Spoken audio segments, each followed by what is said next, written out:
100% ओबीसीचं आरक्षण गेलं ह्याच हेतूने त्यांनी स्वतःचं जीवन संपवलंय। आणि खरं तर राज्य सरकारनं जो चुकीचा GR काढल्यामुळं राज्यामध्ये अनेक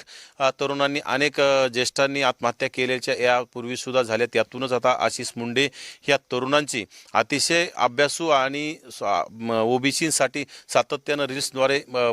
मनोगत व्यक्त करणारा तरुण जर हे स्वतःच्या आरक्षणासाठी जीवनाचं बलिदान त्यांनी दिले, त्यासाठी राज्य सरकारने या अतिशय गरीब कुटुंबातला आशिष आणि आता त्याचे वडील आहेत, आई आहेत, सगळ्या गोष्टी अतिशय हलाखीचे कुटुंब आहे आणि ह्या सगळ्या गोष्टी त्याच्या मनात कुठेतरी खुपत होत्या की गेल्या अनेक दिवसापासून जी आपल्याला शिष्यवृत्ती मिळत होती आपल्या तरुणांना आणि जसं ज्याप्रमाणे मराठा समाजाच्या तरुणांना कुठंतरी अण्णासाहेब पाटील आर्थिक विकास महामंडळामार्फत 25 लाख रुपये बिनव्याजी कर्ज मिळते, पण ओबीसीच्या तरुणांना हे राज्य सरकार देत नाही। या राज्याचे अर्थमंत्री अजितदादा पवार जाणीवपूर्वक जातीवाद करून ओबीसीसाठी कुठलीही निधी देण्यासाठी टाळाटाळ